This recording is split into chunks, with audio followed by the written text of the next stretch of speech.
Oh, speak, bitch. Come on now. Uno, dos, tres. The Lord lead the race.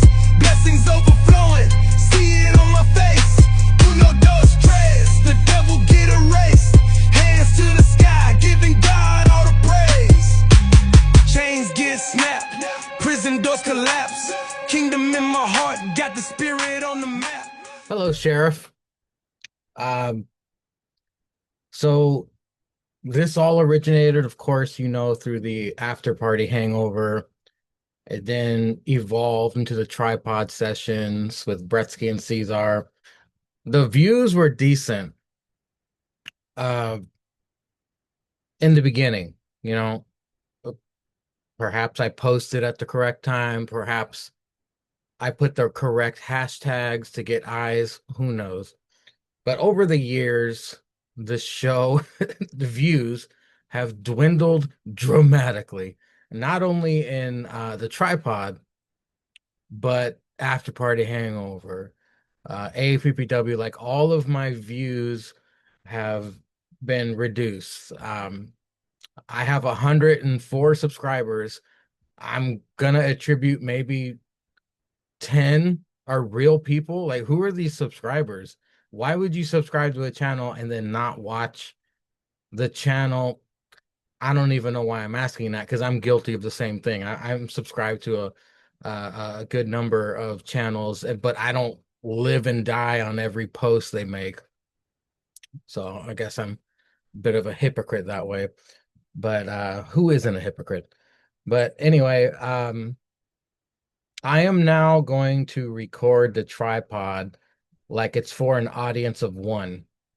We kind of have been doing that because we name drop you, Sheriff Zanka, almost every episode. Um, but I think the views we get on the tripod are mainly from you, Sheriff. Whoever else is watching, maybe they just watched the first 10 minutes. I don't know. I could check the YouTube studio, but I'm a little too lazy for that. I just noticed the main views. I'm not bothered by the lack of views because this all really was for the Still Real After Party, trying to get the word out about it. Eventually, it just dwindled down to Wednesday reviews of Dynamite and NXT and shit. But now it's just for you, Sheriff. This is all for you, which is fine because the Stiller after party doesn't. It's not on the rate. I understand now why the Stiller after party is not on a regular basis. Because boy, some days you just really don't feel like doing it. Like today, I don't feel like recording. I don't even want to record today. I'm in a bad mood. I'm about to talk about wrestling with someone who interrupts me constantly and belittles my opinions, and then a bald barnacle who just latches onto whatever Caesar says. But it's fine. I love those guys. Caesar and Sticks are my homies, but it's not as enjoyable as it used to be. Maybe it's age. Maybe the older you get, the less patience you have, especially for disrespect. But trying my best to live Christ-like because that's spoiler alert. That's the reason why we're on this planet is to spread the love and the news about Jesus Christ. That's what it's all about. And man, is it difficult. It is difficult, especially when you start becoming a Christian. Like you get attacked. It's like even more so than usual. Like if you're just enveloped with drugs, alcohol, and whoring stuff, like you don't get bothered as much. But when you try to be a good person and you try to live correctly and you try to spread the word of Jesus, you get attacked from every angle. And I think it's because the devil's put on notice, like, uh-oh, I'm about to lose one. Also, another life lesson I've learned is talking about Jesus Christ to people is easier when you talk to strangers than it is to talk to your friends and family. Like to try and spread the message to you guys or my family members, I'm nervous. Like I'm super nervous. I get anxiety just thinking about trying to spread the word.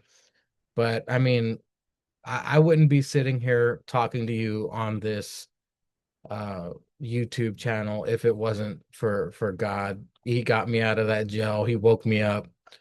Um, so I owe everything to Jesus Christ and my wife and my lawyer.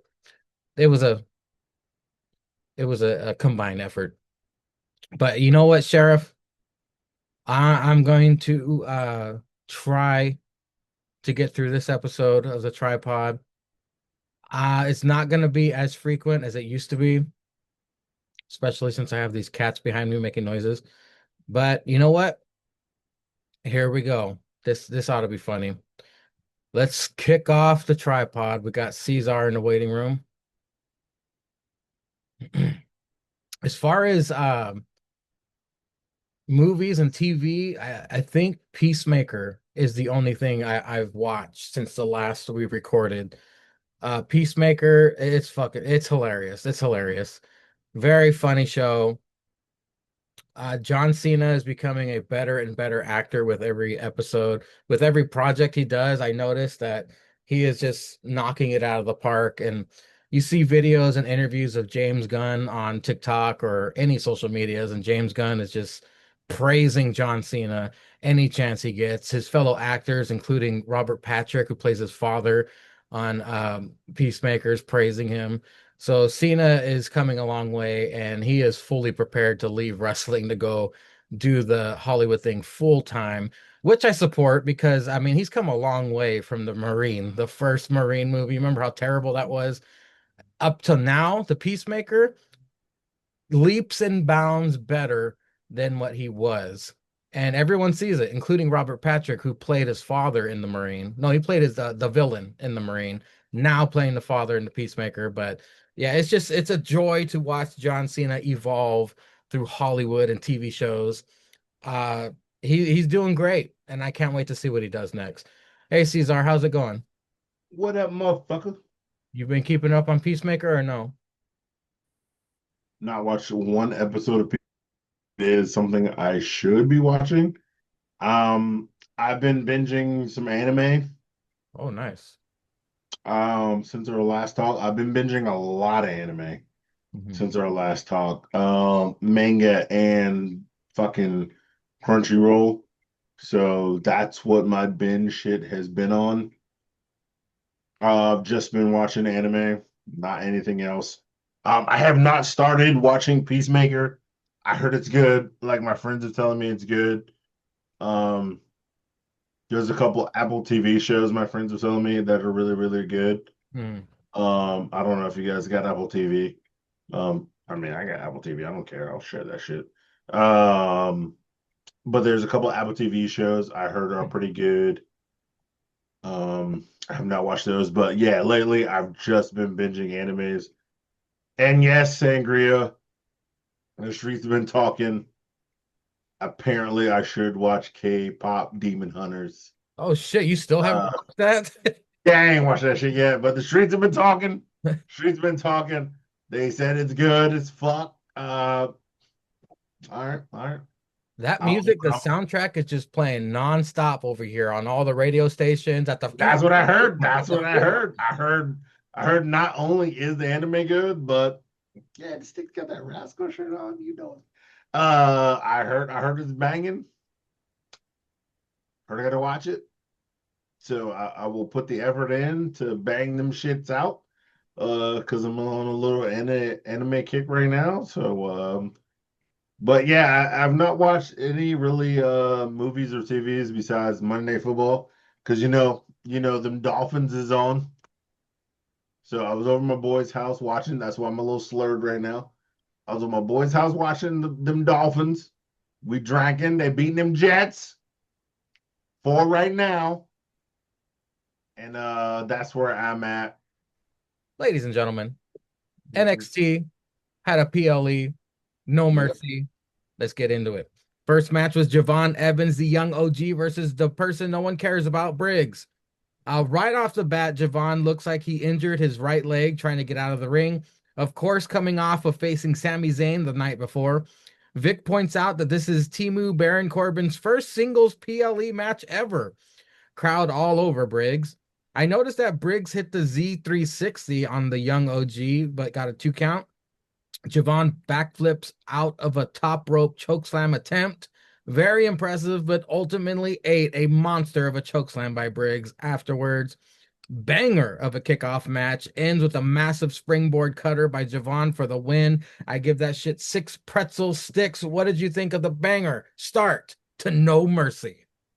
Yeah, Javon is coming off of a great Friday night match against Sami Zayn. They also talked about he was announced on TNA's pay-per-view that him and that boy Leon Slater are going to go at it for Bound for Glory. So we gonna Back get City. we gonna get bouncy on the X Division Championship at a Bound for Glory. So that's going to be great.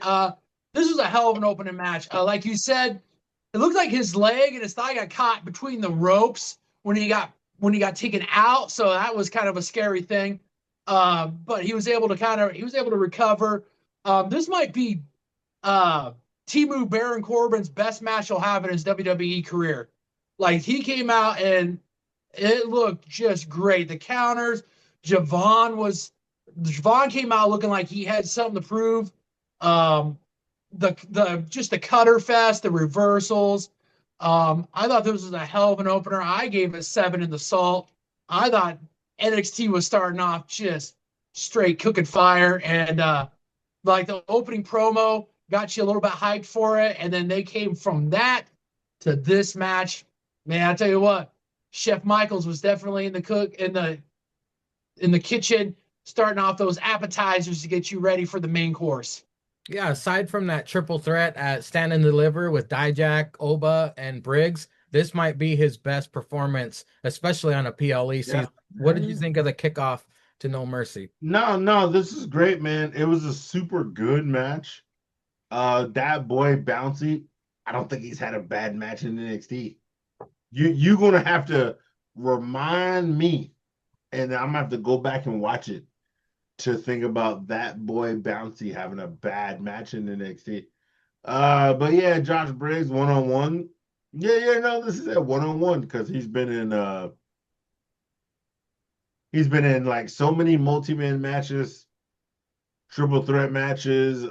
Yeah, so this is like probably one of his first matches that are 1-on-1, and the shit was good because it was that boy Bouncy. I think that led into the fact that Javon had that match with Sami Zayn like that Friday, and then this was Saturday that when he missed a couple of those moves on Sami, that's why he had the hip.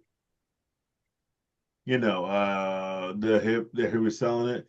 Yeah, I think he was just selling the hurt from. He was on SmackDown. He had a technical match. It was so great with Sami Zayn, and then he's having a match against Josh Briggs, and he pulls out the dub, which is great. And yeah, man, it was good times. It was good times all around. So I wasn't mad about it. I gave it also like maybe like I gave it a 6 in the mustard. The shit was a really good match. To start the show, keep the show hype, and I was thoroughly entertained with these two boys performing. So, when I first heard that Laney Reed got injured and will not be able to compete by old cross-eyed kid on X, I was like, uh-oh, this is some bad foreshadowing. But then I was like, wait a minute, maybe they could get someone cool to face her. Maybe, well, shouldn't she face the person that Laney Reed beat, which was Candice LeRae? She should have been, nope, was not Candice LeRae. Up next for the Speed Championship, defending champion Sol Ruka versus Miss Parker. Yeah, Laney Reed not medically cleared, so Miss Parker stepped up. 5-minute time limit for the title. Not sure if the pressure was a little too much for Miss Parker, but something was a little off with her performance tonight. This just made Soul look better. Zarya and Lash Legend get into it on the outside of the ring. This distraction cost Jada the match as her soul got snatched, and still Speed Champ, Soul Ruka. It was trash. 3 pretzels. Cesar, what'd you think? You thought it was trash? That is correct. I didn't mind it because it was going to be a speed championship, so I knew it was going to be like 5-6 minutes. The only highlight was Booker's commentary. I'm not going to disagree with you. Booker's commentary was good, but the fact that Lash came out to be on some fuck shit when Jada kind of had the match won, Soul trying to hit the high step on that bullshit when she had Jade on the outside, and then Zarya spearing Lash, even though Jada hit Soul with the ass move, threw that bitch in the ring, and all that fuckery happened outside. Then she got in, Soul Snatcher. We knew it was going to be quick. It's a speed championship. We knew it was going to be quick. Everybody gets their shit in the speed championship. It's like 5 minutes, but hit the shit. I was like, okay. You hit your shit? Yeah, you get the pin. I was like 6 pretzels. So I was like, all right. Stick Speed Championship. What'd you think? I didn't mind it either. I like that they're giving Miss Paka these title opportunities and or like #1 contender matches, because not only do they see like what we see, there's something in this chick. Like, this chick can go, but it showcases her, allows her to get her moves in, allows her to become a mainstay like on the for like typical WWE for NXT fans. I thought it was a good match. I'm with Cesar. I gave it 5 in the salt. I thought it was a nice little build, because afterwards with her and Lash, like Cesar said, she hit the hypnotic outside, threw her ass in. Lash was there. Lash was going for her, missed, and fucking Zarya hit a spear. So we still kind of got that little bit of Zarya kind of being in the match, and allows Soul to keep the double championships, because you gotta, I mean, not only is a nice little thing to be able to do with Soul because she's athletic, she can go, and they're pushing her to kind of be in the forefront till she can become the main women's champion. So I thought it was a nice. Plus, I like the change of thing, like going from like a typical match to like your little 5-minute match. It makes you have to pay attention to more stuff, and this was a great match to kind of throw in after the heck of a banger that they had to open up. So I mean, I thought it was good. I gave it 5 in the salt. Both women went out there, showed. Miss Parker still ascending as a contender. Up next was a weaponized steel cage grudge match.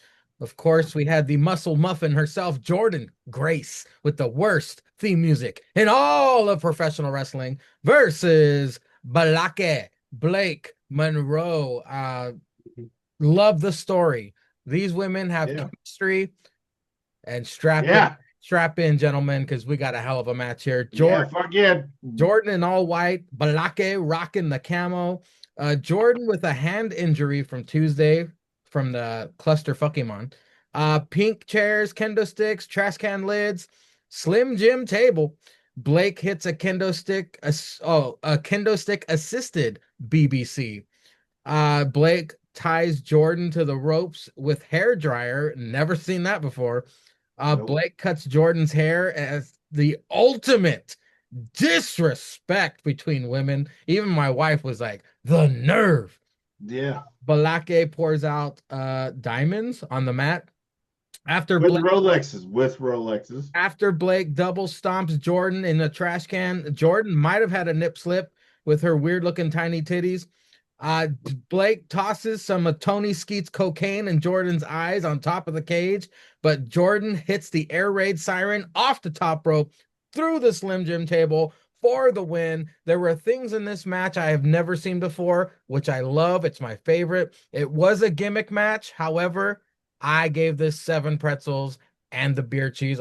You son of a bitch. I knew you did. I knew you were going to. I love this match. Was awesome. It blew me away. Like I said, the story was great. Also, the previous match sucking helped this match so much more. Chef's kiss to the cross-eyed kid. Sticks, what did you think of the weaponized steel cage match? Gentlemen, like Sangria just said, I love when you do a long-term wrestling story, when you do it right in the right company. These cross-eyed kid had let this simmer. He'd add his spices, he'd add his special herbs. This thing was simmering, it was cooking. It was one of those things you only get once a quarter. They bring out once a quarter, maybe a special holiday every here and there. He brought it out. He let this thing go. Gentlemen, this match had everything in it. We saw the chemistry. They had been going at it for months on months. Chemistry was great. Jordan Gracie, ultimate professional, like you said, she got her hair cut. Like if this, I'm pretty sure Cesar might attest to this. If this happened out on the streets, there'd be a spree going. Like there'd be bodies lined up everywhere. Somebody getting shot. Yeah, those same scissors that got the hair cut would have been used as the murder weapon by the person who got her hair cut. Like that would have been the thing. I mean, I'm just seeing what I see on forensic files and all that stuff. That's what I'm just assuming. I mean, I don't like to assume, but I'm just gonna assume on this point that's what would happen. This match was set up great. I mean, both these women are ultimate professionals. Like you, Sangria. I mean, it was a gimmick match, but the chemistry, the long-term storytelling with this, I gave this 7 in the beer cheese myself. I thought both these women were great. This match was great. Like I kind of saw with Jordan, it was just like when she came out, I'm like, this has got like wardrobe malfunction just written all over to happen. And we possibly might have had one. Jonathan Grisham was probably at home like, wait a minute. Yeah, that's that nipple. That's my nipple. Why you better be getting some extra freaking nipple pay on that, lady. I better be able to get that cash money for that. But I thought this was a great match. Be able to have your women division go back to back. I mean, I know you had a different opinion on the Speed Championship. I thought this was great. It was a nice build, not only for your strongest division for NXT, but also just for your company in itself to be able to go back to back with that. And Blake Monroe, even in a loss, is still looking great. Like as a woman that's hopefully going to ascend as one of your top heels, you still got to look great in a loss. And I thought she did. Jordan Grace going to start stacking them dubs. Maybe that gets her in the championship picture going forward. I don't know. I mean, I don't know what the main roster call-ups are going to be. Maybe she's Gandhi. Maybe they give her a chance. I don't know. But great gimmick match that they had, and it was my beer cheese match of the night. Well, I just know Blake and Jordan both have one, so we're going to see that rubber match with Jordan's quarter-sized nipples. Cesar, what did you think of the weaponized steel cage match? Pink, all pink, everything. Yeah, this shit was great. You guys are right. This shit is great. Also, you guys rated it wrong. You guys rated this match wrong. This match was an 8. It's not a 7. It's an 8. This match was great. These two ladies have great chemistry. These two ladies have built a great storyline going forward. These two ladies have been cooking. These are two people who have been world champions for other brands finally coming together. Yeah, the match was good. I like the match. Blake, not thumbtacks. She drops diamonds in the ring with Rolexes and other shit. Oh my god, that shit was good. That shit was good. These two ladies, yeah, you can't escape. You can't leave. You gotta fight. Yeah, she's trapping Jordan with the broke thumb, beating the bitch out of her. Yo, chopping the hair. Woo! With the scissors. Woo! This is woman 101. You don't touch a bitch's hair. You don't touch a bitch's hair. Okay. She chopping that shit, nigga. Woo! Imagine if it was Bianca who got her hair cut. It'd be a homicide. She'd have shot the bitch next week. The next SmackDown would have been in Chicago, and she'd have shot that bitch, and the police would have been like, I don't know. It's justified. It's justified. Yeah, it's justified. This is Chicago. Bitches get shot every day, B. And Yeah, that's what happens. And then, yeah, Jordan hitting the air raid crash through the table on the diamonds and then just laying there and pin. Oh my God, this match was so great. So good. I gave this 8, but not the beer cheese. I had a different match that was the beer cheese for me, but I gave this an 8. This was the second best match of the night, and y'all know me. Like if a regular ass match can outperform this match with surprise and other shit, I'm not gonna give the gimmick match the beer cheese. But this was an 8. I thought it was really super good. Second best match of the night. I actually do have another match that I was wrestling with to Yeah, get the yeah. beer Hey, cheese. hey, hey, hey. That's what we Coming do. soon, We the coming soon, tripod. coming We the soon. tripod. I understand y'all. So I after understand why y'all picked this as the beer cheese, but I think y'all give it a low rating as the beer cheese. so This match is really good. after All Teeth announced the invasion pay-per-view and Israel got pissed, Jada and Lash Legend fight on the stage, and then we get for the North American Championship All Ego Ethan Page versus Ego. Tavion Heights. If we are focusing on straight up wrestling, fine. Entertainment wise, this is a nothing burger. Book and Vic carrying the entertainment during this bickering. Decent story being told in the ring with Tavion's back, but it's all Ego's night and retain. And still, North American champion, all Ego, Ethan Page. Eho Dr. Wagner Jr. appears to on the Tron to talk shit. No one cared. Mid 5 pretzels. Caesar, what'd you think? Yeah, I give it a 6, but I was impressed with what's his name? Nigga wrestling. I know Ego can wrestle. I don't know if this nigga can wrestle.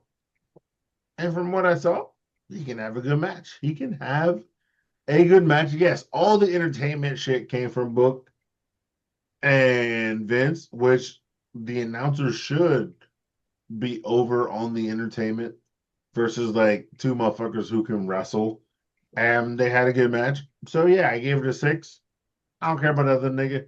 That's probably gonna be some real good shit if they have it on AAA pay-per-view.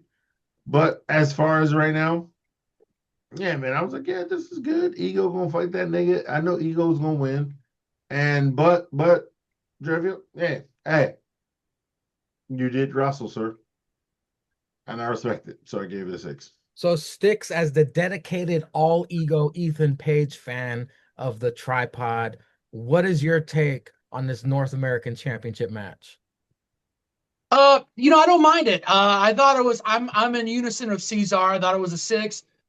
We know about all Ego. I mean, us three, we've done the deep dive. We've seen him in TNA.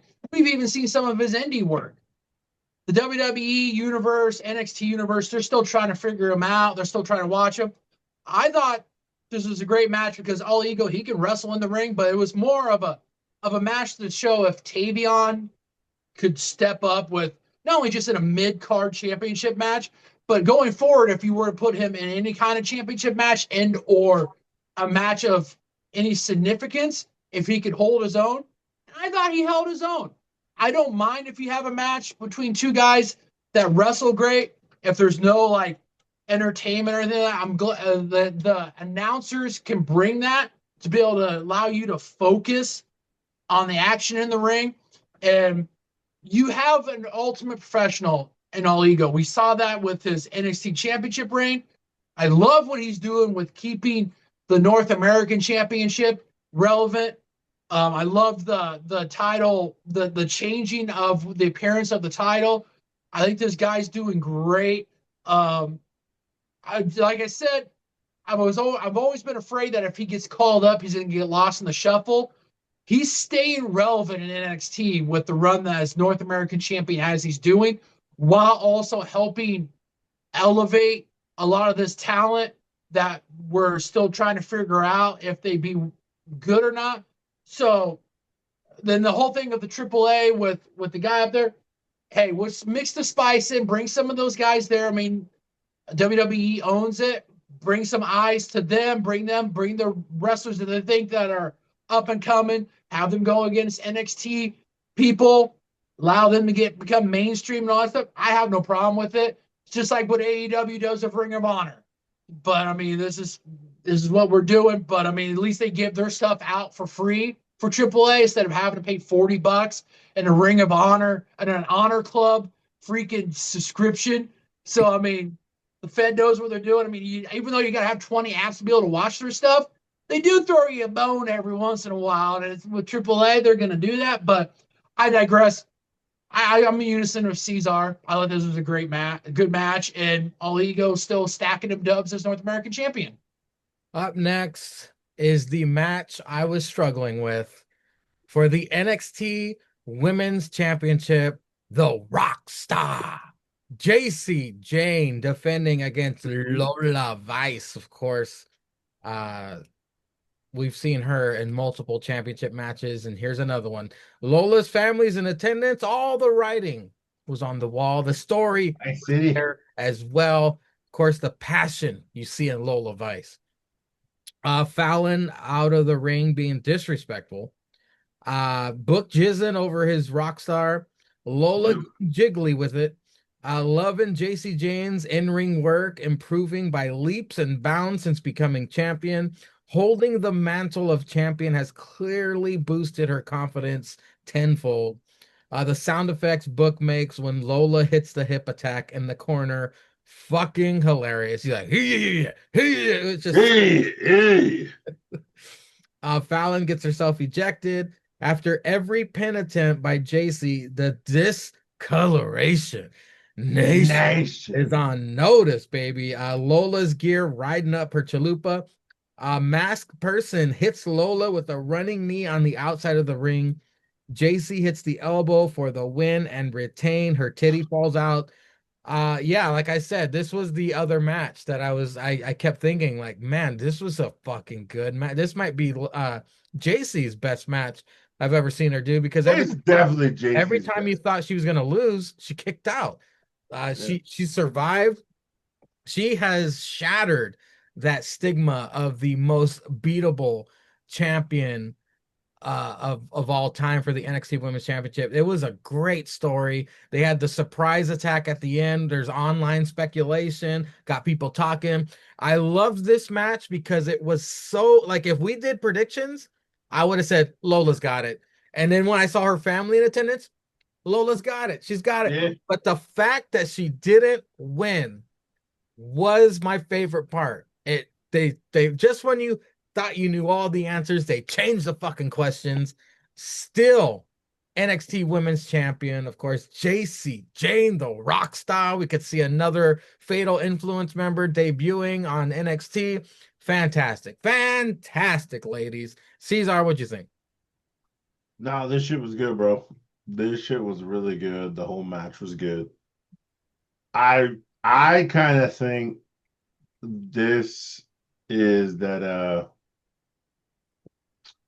bitch that Lola talked to in the pre-show. Laney, what's her name? Oh, Laney Reed, yeah. Who didn't fight Soul because she had a boot on her foot. But she's a real big JC Jane fan. If it's not her, then the only other person could be, because it was a real slim, small person. Dude, it would be so great if they put Thea Hale in Fatal Attraction. Okay. It would be so good if it's Thea Hale. It would be a trying to callback get over to Chase U, right? Because JC Jane and Thea. JC Jane and Thea are tight. Yeah. Yes. Okay, that's a good. Yes. Oh. It's only good if it's Thea Hale or this new bitch, because nobody knows the new bitch. She can build herself up with JC Jane and being in the faction, because Jasmine Nick is out. But if it's Thea Hale, it would be so great. It would be so good if it's Thea Hale, just to try to get back in there and like give her some edge. and give her some other shit because I know she's been in Evolve and she's doing whatever she's doing. See, like the crazy thing is, like a lot of people are in Evolve doing things. Um, and that other cracker, Brenton, is in Evolve doing them things. And if you think about it, like Briggs is a heel, Brenton is a heel, and Fallon is a heel. This would be great to put those guys back together because they're all heels. They were all faces when they broke up, thought they were going to unimprove, and now they're all heels, trying something different and not winning. But if they got back together, it would be great because they're all heels right now. But yeah, if this is Thea, yo, I'm not mad at it. I'm not mad at it. It was a good match. Yeah, like you said, Lola's family was there. They were cheering her on. They hyped her up. Yeah, this was like a 7 in the mustard. This was a good match. Sticks, NXT Women's Championship. Everybody speculated, was it Lola Vice's night? But alas, it was not. What did you think? Yeah, 100% agree with you guys. This was JC Jane's best match of her, not only her NXT career, but her women's championship reign. Um, which is great. I mean, we need to see, give me a reason to believe why she should be champion. Because when I think we talked about this, we've still been talking about it. If you were to stack up all the champions in NXT, she was the one that you would believe was the most beatable. But she's starting to stack them dubs in those performances to kind of be like, well, maybe she's not. Like she's starting to gain ground as being one of the best wrestlers in NXT, and this match just showed it. Um, Lola's still up and coming. I mean, like you guys said, all the stuff was kind of there, but I'm still just kind of leery about when you have a PLE in a person's hometown and they're in a championship match. It's like I don't think they're going to pull the trigger on it. But then like what you said, we had the mysterious person, so that gives it kind of a little bit of an escape clause on it. It's going to be somebody that's going to be a new member of Fatal Influence with Jasmine Nix being gone. I like the Thea Hale long-term storytelling that Cesar just talked about. I thought the chick looked like she might have been a little bit taller than Thea Hale, but hey, I mean, boots and I think she's heels. definitely tall. I mean, boots and heels can definitely add like anywhere from like 2 to like 12 inches No, to a woman's I really think it's that Laney bitch who was having the interview and Lola was like bucking on. I really think it's her. I mean that, like you said, and I know just a little bit I've read on the internet. A lot of people are thinking that too. So maybe they come with somebody out of right field, left field. But I mean that would be great for her because she's getting a little bit more airtime on NXT. She has that. She has that thing of, hey, I was injured, so I wasn't going to be able to wrestle in the Speed Championship, but backstage, JC and Fallon are recruiting me. They got rid of the dead weight, the weak link of Fatal Influence. But I mean, I agree. This match was great. This was JC Jane's best performance. I gave it just straight 7. She's building her championship resume because I think they said she's well over 100 days as champion. If you have a performance like this, give me another 50 to 75 days if you can keep going out there and having championship matches like this. Because in a stacked women's division in NXT, if you're going out there and you're just giving me dog shit matches, I ain't gonna want to watch it. I'm gonna go take my pee break. I'm gonna go get something to eat, something to drink, and hope by the time I come back, you're either done or you're finishing up. But this match gave me hope that she's gonna be one of those that I'll hold off. I'll pause. I'll pause and let my slow ass internet get a little bit ahead of me, so that way then I can watch this and catch up. So great job on JC Jane. The main event was for the NXT Championship. The Ruler Obafemi Oh, versus oh, Absolute Ricky oh, Saints. nigga. So the Ruler dominates like the Ruler does in the beginning. Ricky with a lot of comeback attempts, even power bombs Oba, but only gets a 2 count. DDT on announce table by Ricky. Ricky able to kick out of the fall from grace. Old Ricky DDT Jones, after 4 DDTs, pins Oba clean, and new NXT champion, the Absolute One, now has NXT Championship Gold. Not bad. And Not the bad. revolution is televised. Not a bad match. There were better matches on the card. I gave it 6 pretzels, but congratulations to Ricky Saints. Sticks, what did you think of the main event? I thought this was a big middle finger fu to AEW because we have talked about Ricky Starks, the potential, the charisma, the talent that this guy had, and you had this guy back in catering for weeks on weeks on weeks, months on months. He finally got that platform, and he came out. He had shown the WWE universe what we had seen in this young man, and ascended. He became North American champion. Little short run, but hey, it was North American champion nonetheless. And then springboard using that to build his case to be champion. And so you put a man who the people love against a guy who is an unbeatable force.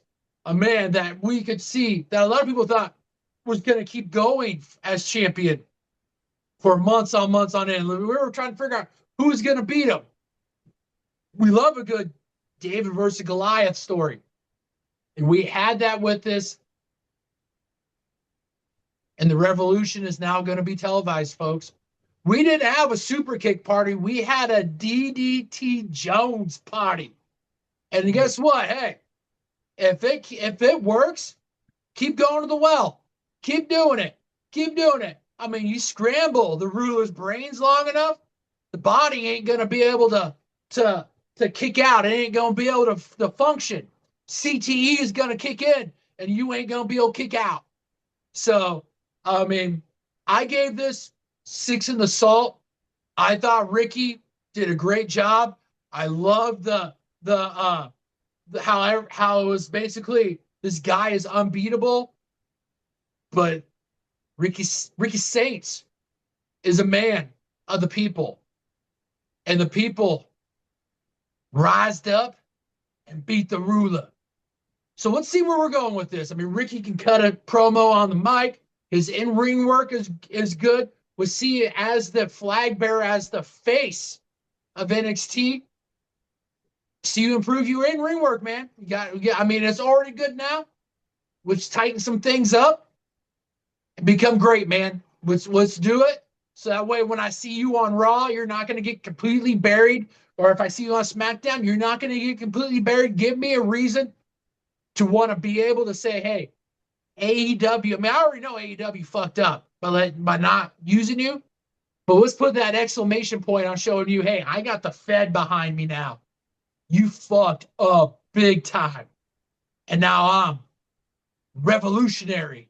And I'm bringing the revolution to your home. Great job by Ricky. I was on Twitter after this, and a lot of people are complaining, as people do. And they're like, that's all it took to beat Obafemi. And then someone commented on it. It's good to see a move that's been bastardized by AEW, actually everywhere, actually matter again. Using this move, make it mean something again. And I agree, because you remember back when MJF and Adam Cole were doing basic moves and they were hyping the crowd at the double clothesline. Oh, the fucking kangaroo, like basic. Well, let's even talk about MJF with him and Darby. Darby. Let me finish my thought. So he brought back the recognition to basic moves and got the crowd hyped for simple, silly moves, but they were devastating, just like the DDT has been brought back to life by the absolute NXT champion. Go ahead, Sticks. Well, MJF and Darby arm drag takedown or takeover. Man's They not did lying. that. We've gotten so far, and just in No, wrestling. wait. That's 3 times he has beaten that man with an arm drag takeover. Sorry. Now continue. No, we've gotten so that you've had to do just these just outrageous moves that you forget the DDT. You forget just even a simple, sleeper hold. The simple moves that we're seeing that are now like, regardless of the company, that they're starting to bring back, be like, hey, you guys think that this is the finish, like just a setup, like 2 moves before like the super finisher. We as wrestling fans are starting to expect so much of like a triple destroyer or just a like just something so just outrageous that if you go back and you watch wrestling like 10, 15, 20 years ago, like a DDT was like a devastating finishing move. And I'm glad that we're starting to kind of shift towards bringing the recognition to that. We talked about, what was it, with Ali when he first showed up in TNA, the 450, even a Phoenix Splash isn't as great as what it is, and it's so hard. Like we see everybody doing this, like, oh, that's nothing, but we forget how hard that would be to perform in the ring, to be able to land it not only just clean but just decently clean. And I'm glad we're starting to get a shift in wrestling to bring back just the devastation of just a simple move. Shout out to Sami Zayn, by the way, for using the Blue Thunder Bomb now to end matches after the Helluva Kick. I like that. Yes. Because we need to bring back like your traditional move to be a finisher when you fight certain people, so that it is a devastating move to when you fight the main event people. But Sangria, we always talk about the most devastating move in all of sports entertainment. Come on, tell me what it is, baby. Tell me what it is. Remind the crowd and me one time what it is, sir. What is it? The roll up. God damn. The damn roll up. We all love it. We all love the roll up. You might see a roll up on Raw tonight. I mean, I'm saying, baby. Great pay-per-view, though. Great pay-per-view. Not bad, not bad. Thank you, NXT. Big shout out to the king of TNA for becoming the new international champion. TNA had a PLE. I did not catch it, but I've heard news about Ash by Elegance having to forfeit her championship. The details are still questionable. Kelani Jordan is the new TNA Knockouts champion. Great match with her and that bitch. Great match. Oh, Lee. Yeah. Xia Li. Just remember, remember Xia Li. Great match. That main event match, there was 2 matches that involved the boys from the Rascals. The one on the pre-show that was great, and the main event match, Myron Reed and Leon Slater. My God, I would love to see that. Black Cynic showed out in that match against that cracker against the Rascals. Yeah, if you get a chance to watch that main event match, go watch that, man. We had cutters, we had flippy dippy stuff. I mean, it was a great, and like they had talked about, it was the first time in about a year and a half that the X Division Championship main evented a TNA pay-per-view. Nice. And it did disappoint. Well, TNA brings it as well. I'm just a lazy piece of shit. So, all right, ladies and gentlemen, we do what we do best here on the Tripod. Thank you for watching. Thank you for subscribing, all the good shit. And we give that big ups to Stallion Pete.